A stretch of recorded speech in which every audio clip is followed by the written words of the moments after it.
His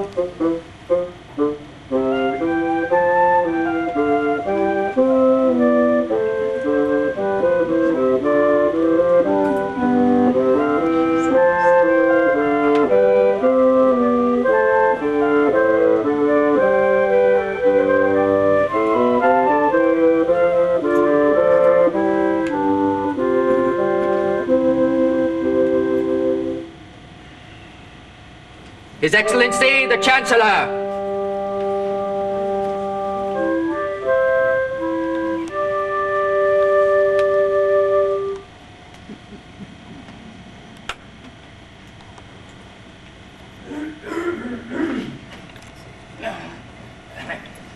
I was thinking. Never, Your Majesty, was there greater need for thought than now. That's what I was thinking. Well, what is it? More trouble? What we might call the old trouble, Your Majesty. Yes. It's just as I was saying to Her Majesty the other night. Uneasy lies the head that wears a crown, is how I put it. A profound and original thought, which may well go down to posterity. You mean it may go down well with posterity? I hope so. Remind me to tell you sometime of another little thing I said to Her Majesty one evening. Something about a fierce light beating down upon a throne. What posterity would like that too? Well, what is it? It is in the matter of Her Royal Highness's wedding. He hasn't heard anything. It is a little difficult to put this tactfully, Your Majesty.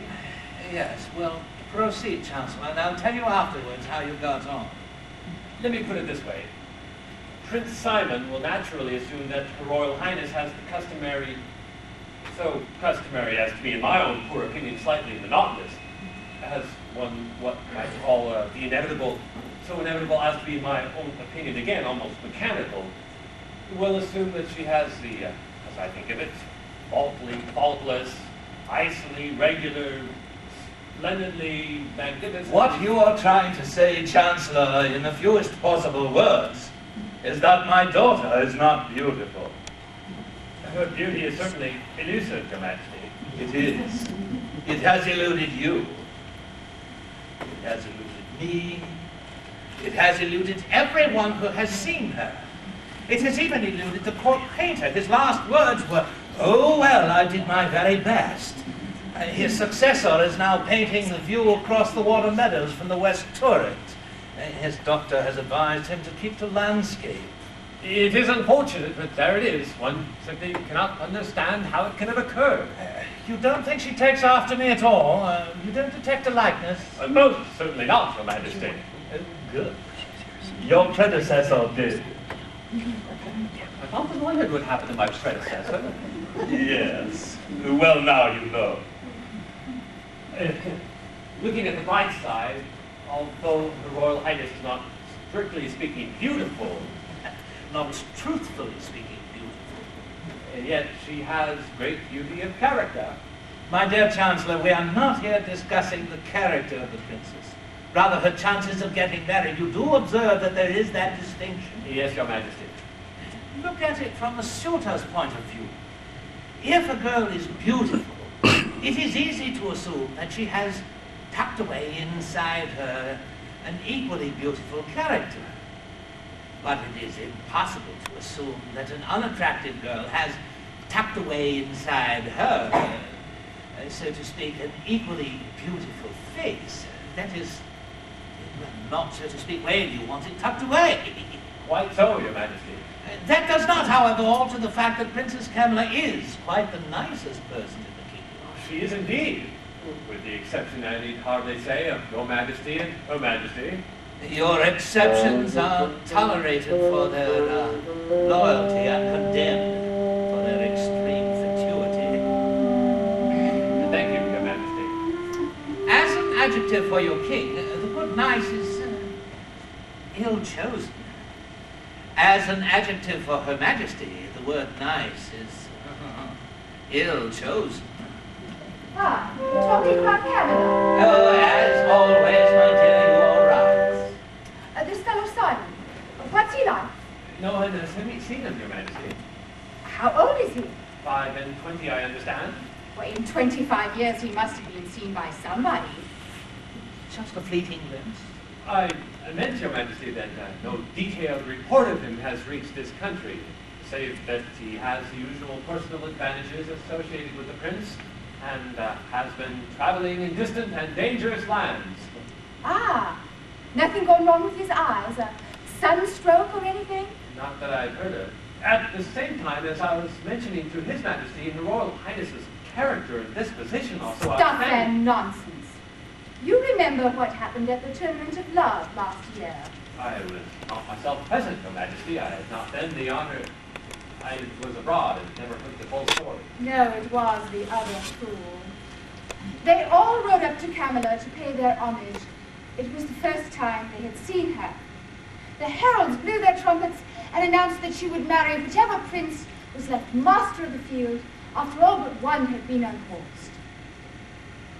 Then the trumpets were blown again. They all charged enthusiastically into the fight, and don't do that. Sorry, dear. And what happened next? They all simultaneously fell off their horses and assumed a posture of defeat. One of them was not very quick. I was very quick. I proclaimed him the victor. At the Feast of Betrothal held that night, Yes, we were all very quick.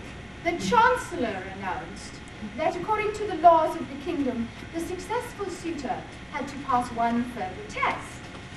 He had to supply the correct answer to a riddle. Such undoubtedly is the fact, Your Majesty. There are times for announcing facts, Chancellor, and times for looking at things in a broad-minded sort of way. Yes, Your Majesty. I invented the riddle myself. Quite an easy one. What is it which has 4 legs and barks like a dog? The answer is a dog. You see that? Yes, Your Majesty. Well, it isn't difficult. He, however, seemed to find it so. He said an eagle. Then he said a serpent. A very high mountain with slippery sides. 2 peacocks. A moonlight night. The day after tomorrow. Well, one could certainly not say that he wasn't trying. I did. Oh, well, I meant that one could certainly not fail to recognize in him a certain attitude of doggedness. Finally, he said, death. I nudged the king. Accepting the word nudge for the moment, I rubbed my ankle with one hand, clapped him on the shoulder with the other, congratulating him for his victory, and then he disappeared under the table, and frankly, I never saw him again. His body was found in the moat next morning. What was he doing in the moat, Your Majesty? Bobbing about. Try not to ask needless questions, Chancellor. It all seems so strange. What does? That Her Royal Highness, alone of all the princesses one has ever heard of, should lack that invariable attribute of royalty, supreme beauty. That was your great aunt Malkin. She came to the christening. You remember what she said. Yes, it was cryptic. She came to my christening. She was 101 then. That was 51 years ago. Now, how does that make her, Chancellor? 152, Your Majesty. Yes, well, about that. Well, she promised me that when I grew up, I should have all of the happiness which my wife desired.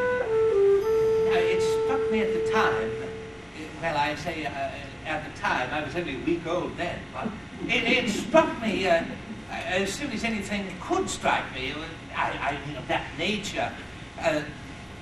Well, work it out for yourself, Chancellor. It does open up, however, an interesting field of speculation, because I have not wanted to go into it at all deeply with Her Majesty. I never heard anything less cryptic. She was wishing you extreme happiness. I don't think she was wishing me anything at all. However, But what did she wish Her Royal Highness? Her other godmother on my side. had promised her the dazzling beauty for which all the women in my family are famous. Indeed, yes, Your Majesty. And Great Aunt Malkin said, what were the words? I give you with this kiss a wedding day surprise where ignorance is bliss. 'Tis folly to be wise.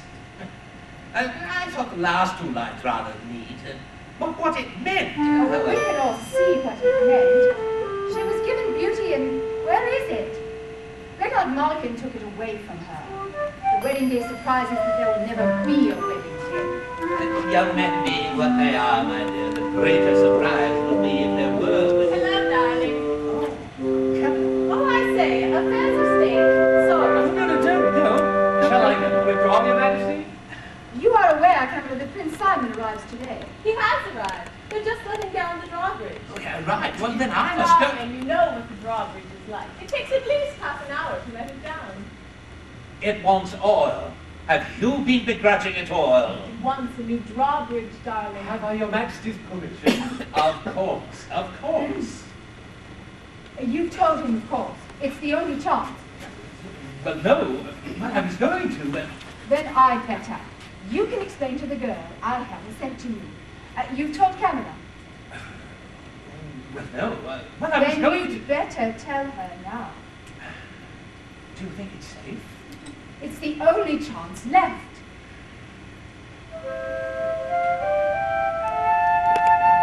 My daughter.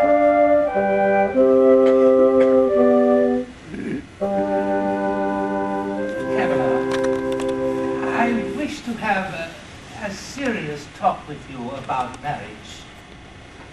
Yes, Father. Now, the great fact about marriage is that once you are married, you live happily ever after. All of our history books affirm this. And your own experience too, darling. Well, let us keep the history for the moment. Yes, Father. Of course, there may be an exception here or there, which of course proves the rule that, well, justice... oh, well, never mind. Go on, darling. You were going to say that an exception here and there proves the rule that all princesses are beautiful. Yes, well, let us leave that be for just a moment. Yes, Father. The point is that it doesn't matter how you marry. It doesn't matter who you marry as long as you get married. Because you live happy ever after in any case. Do you follow me so far? Yes, Father. Now, your mother and I have devised a little plan. Was that it, going out of the door just now? Yes, that's the one. It does involve your waiting day.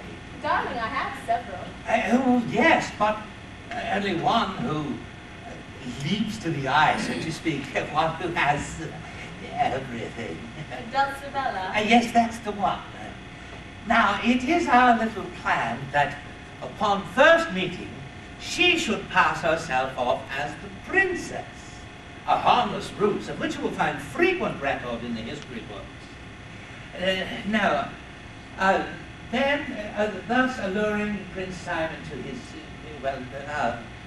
you were bringing him to the point, that is, the wedding ceremony will take place immediately thereafter. Now, your great Aunt Malkin being 151, and since you will be wearing the family bridal veil, the surprise after the ceremony will be his. Are you following me at all? Your attention does seem to be wandering. I was just wondering why you needed to tell me. Oh, well, in case you should meet the prince or his attendant before the ceremony, then you could pass yourself off as the waiting maid. A harmless ruse of which also you will find frequent record in the history books? Of course, of course. Oh, but the occasion need never arise. The woman Dulcibella! If you would please retire to your apartments and wait for me there, I will call you when we are ready for the actual ceremony. Come in, my dear, come in. Don't be frightened. There's nothing to be frightened about. Has Her Majesty told you what you are to do? Yes, Your Majesty. Oh, good. Let's see how well you can do it.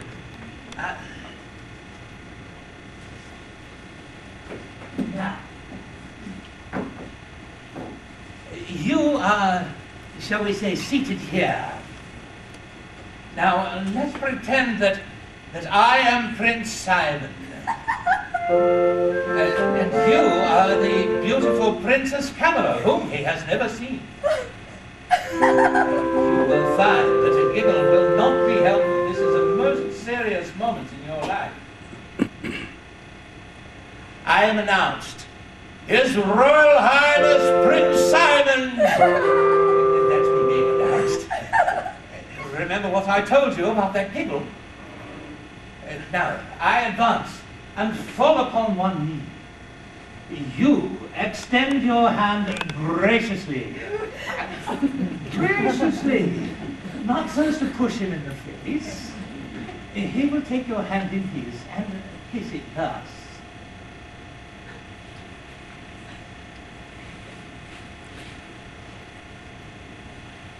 Oh, well, perhaps not so ardently as that.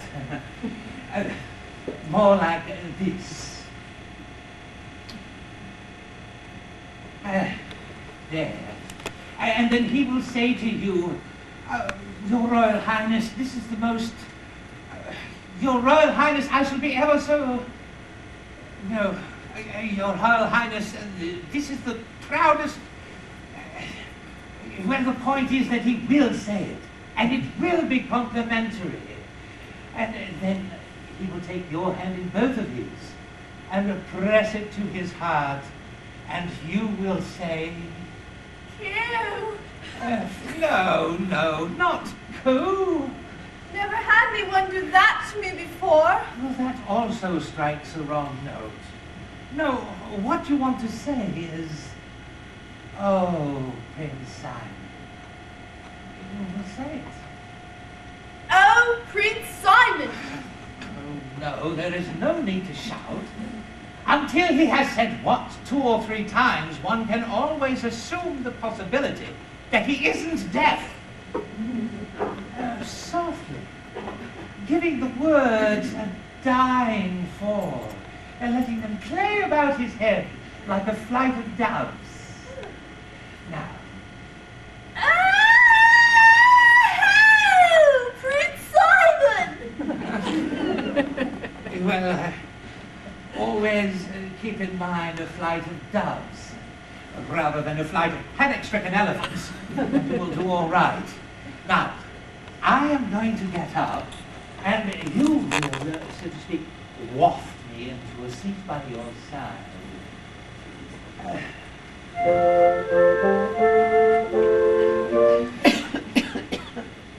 No, not like a drowning man.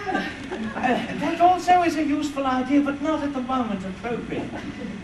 Wafting. Gently. The prince will put into play all of the necessary muscles. All that is necessary for you to do is to indicate with a gracious gesture of your hand the seat which you wish him to take. Now, off.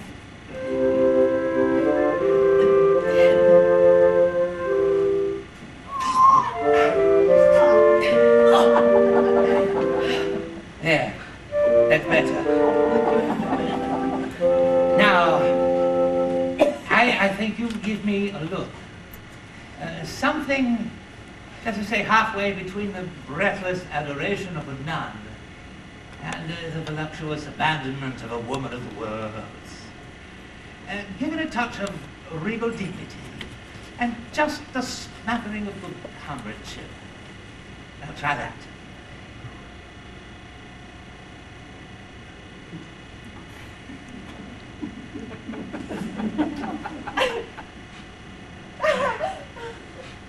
Yes.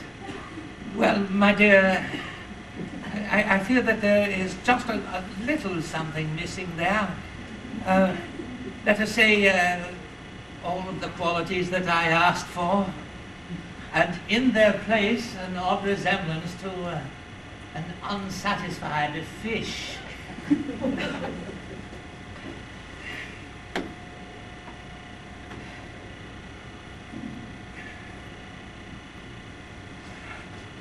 Don't sit there. Let us go at this another way. Do you have a young man of your own? Oh, yes! He's ever so smart. He's an archer. Well, not, as you might say, a real archer. He works in the armory. But old Bottlenose, you know who I mean, the captain of the guard, says the very next man they has to shoot, my will take his place.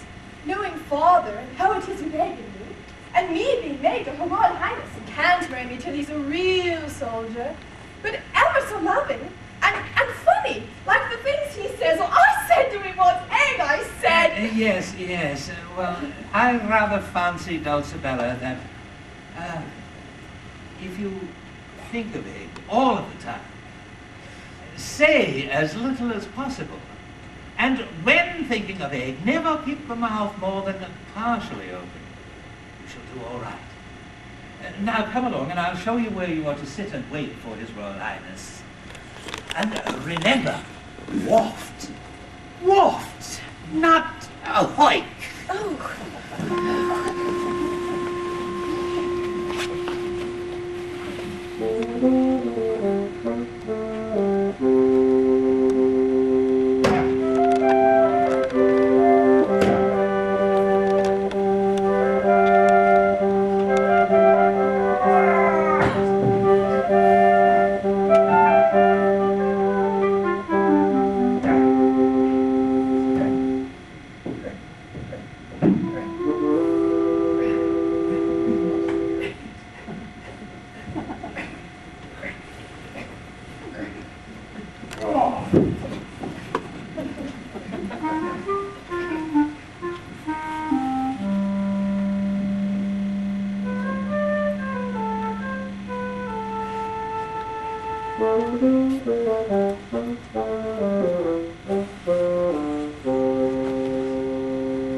My name is Carlo. My name is Carlo. Mine is Dulcibella. Good. And now, could we sit down? You may sit here, if you like.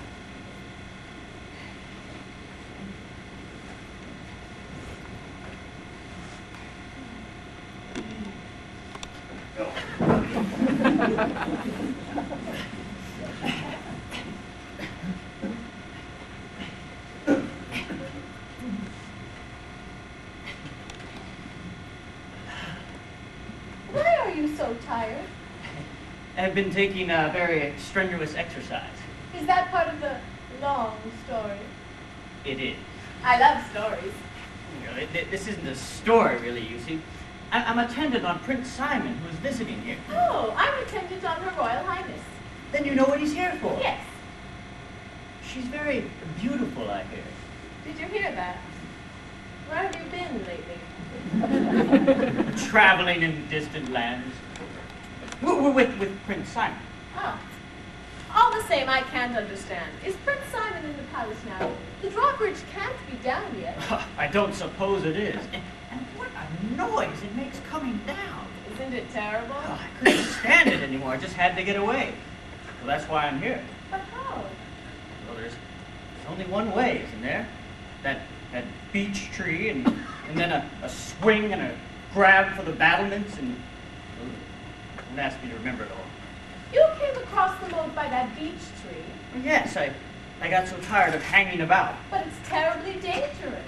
That's why I'm so exhausted, nervous, shocked. Well, of course, it's different for me. Say that again, I must have got it wrong. Well, it's different for me because I'm used to it. Besides, I'm so much lighter than you are. You don't mean that you... Oh, yes, often. And I thought I was a brave man. Well, at least I didn't until 5 minutes ago. And now I don't again. Oh, but you are. And I think it's wonderful to do it straight off the first time. You did? Oh, no, not the first time. When I was a child. You mean that you crashed? Well, you only fell into the moat. Only? Can you swim? Of course. So you swam to the castle walls and yelled for help, and they fished you out and walloped you, and you tried again the next day? Well, if that is luck, I don't know. Of course I didn't. I swam back and did it at once. Well, I mean, I tried it again at once. It wasn't until the third time that I actually did it. You see, I was afraid I might lose my nerve. Afraid she might lose her nerve. There's a way of getting across from this side, too. A tree grows out from the wall and you jump into the tree. I don't think it's quite so easy. Not quite so easy. Good, you must show me. Oh, I will. Perhaps it might be as well if you taught me how to swim first. I've often heard about swimming, but never actually... You can't swim. No. Don't look so surprised. There are a lot of other things which I can't do. I'll tell you about them as soon as you have a couple of years to spare. You can't swim, and yet you crossed the moat by that beech tree. And you're ever so much heavier than I am. Now who's brave? You keep talking about how light you are. I must see if there's anything in it. Stand up.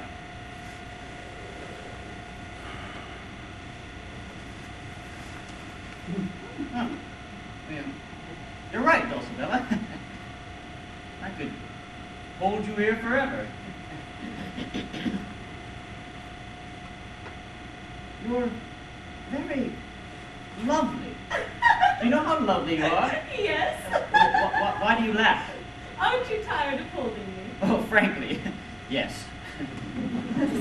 I exaggerate when I said I could hold you forever. When you've been hanging by the arms for 10 minutes over a very deep moat, wondering if it's too late to learn how to swim. And what I meant is that I should like to hold you forever. Why did you laugh? Oh, well, that's a little private joke of mine. Oh. If it comes to that, I've got a private joke too. Shall we exchange them? Mine's very private. One other woman in the whole world knows, and that's all. Well, mine's just as private. One other man knows, and that's all. What fun, I love secrets. All right, here's mine. When I was born, one of my godmothers promised that I should be very beautiful. Well, how right she was.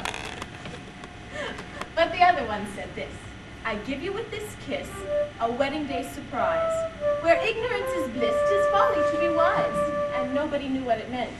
And I grew up very plain. And then one day, when I was about 10, I met my godmother in the forest. It was my 10th birthday. Nobody knows this except you. Except us. Except us. And she told me what her gift meant. It meant that I was beautiful. But everybody else was to go on being ignorant and thinking me plain until my wedding day. Because, she said, she didn't want me to grow up to be spoilt and willful and vain, as I should have done if everybody had always been telling me how beautiful I was. Besides, she said, the best thing in the world is to be quite sure of yourself, but not to expect admiration from other people. So ever since then, my mirror has told me I'm beautiful, and everybody else thinks me ugly, and I get a lot of fun out of it. Well, seeing that Dulcibella is the result, I can only say your godmother was very, very wise. And now it's your turn. Well, it isn't such a pretty one.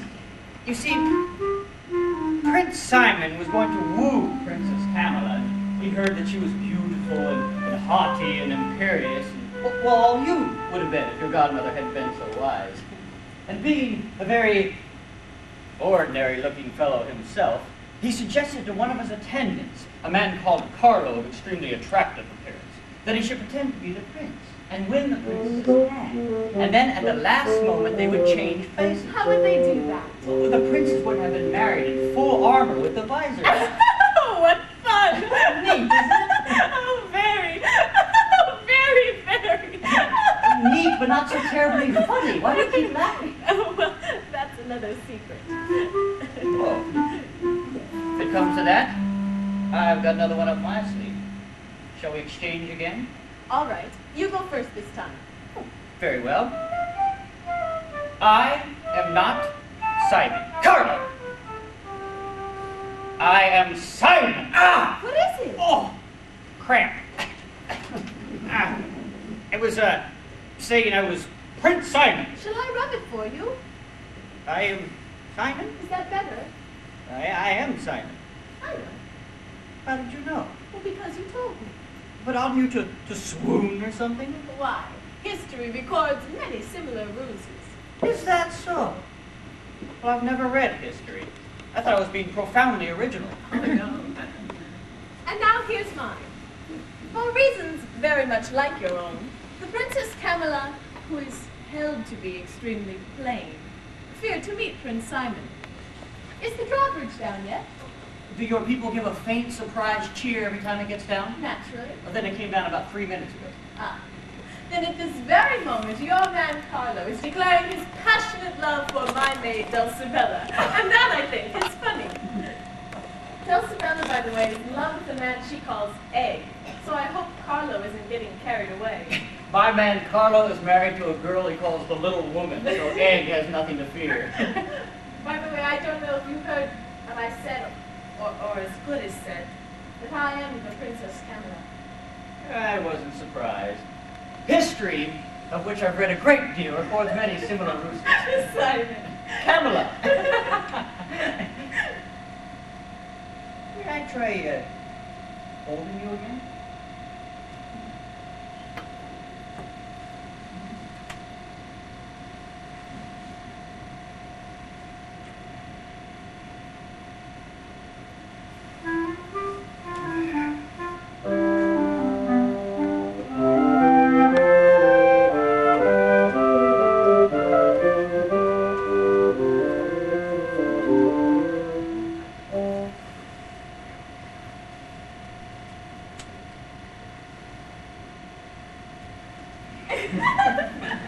You see, when you lifted me up before, you said, "You're very lovely." And my godmother said that the first person to whom I would seem lovely was the man that I should marry. So I knew then that you were Simon and that I should marry you.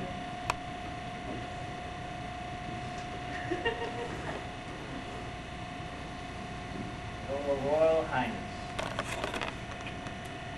I knew directly I saw you I should marry you. Even if you were Dulcibella. By the way, which of you am I marrying? When she lifts her veil, it will be Camilla. Until then, it will be Dulcibella.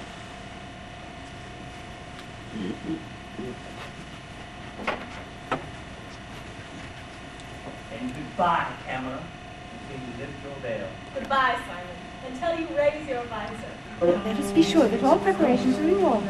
You've talked with the musicians and instruments. Yes.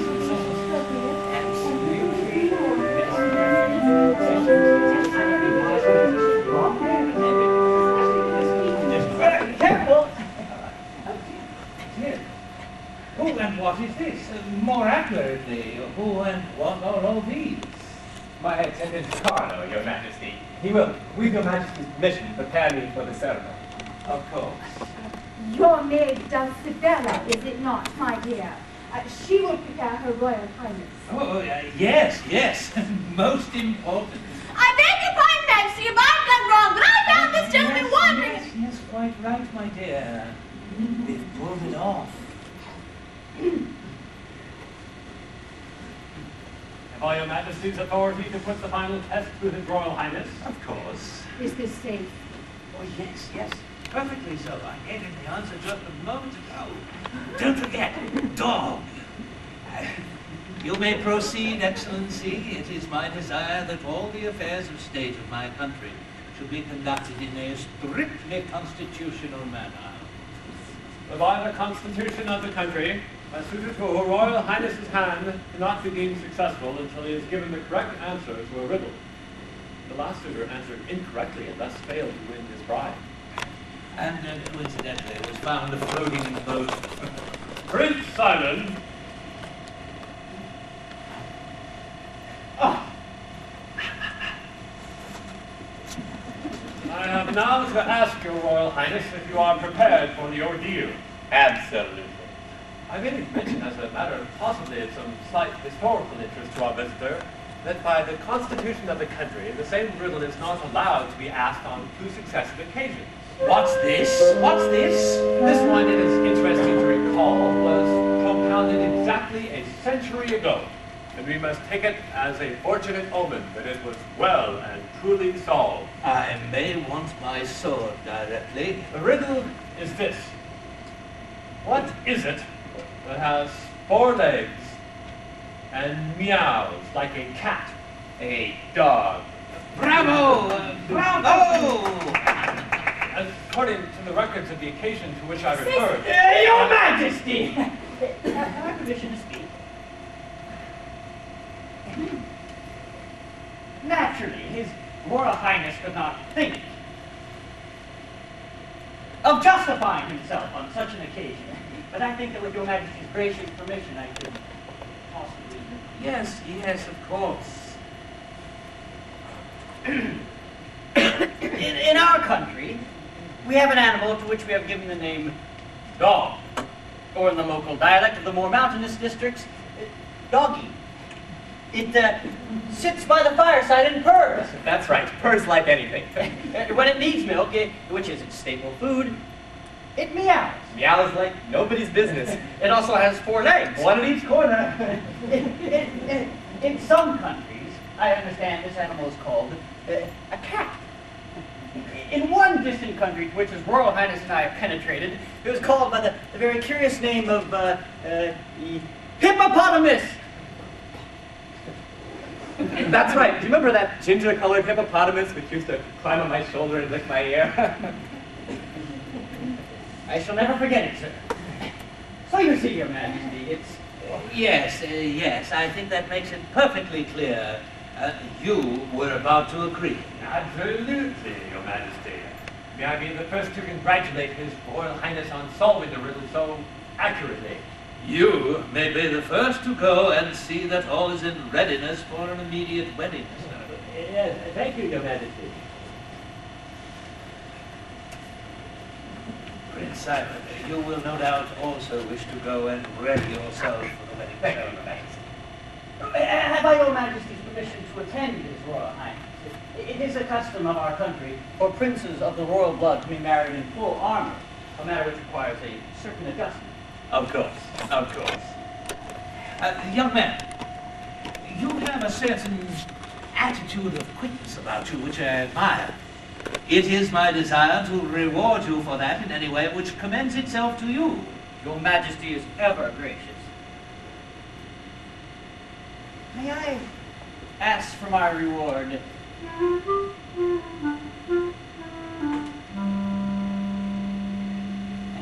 After the ceremony. Of course, of course. Now, young lady, you may go and make yourself scarce. You have done your work excellently. And you and your, what's his name again? Egg, Your Majesty. Yes, you and your egg will not be forgotten. Q. Well, my dear, we may now congratulate ourselves. As someone once said to me, you have not lost a daughter, you have gained a son. And how does he strike you? Stupid. I thought they made a rather handsome couple, he and Dulcibella, don't you think? Both stupid. I said nothing about stupidity. What I said was they made a handsome couple. That is the important thing, or isn't it? What do you think of Prince Simon, Cameron? I adore him. We shall be so happy together. Of course you will. I told you, happy ever after. Run along now and get ready. Yes, Mother.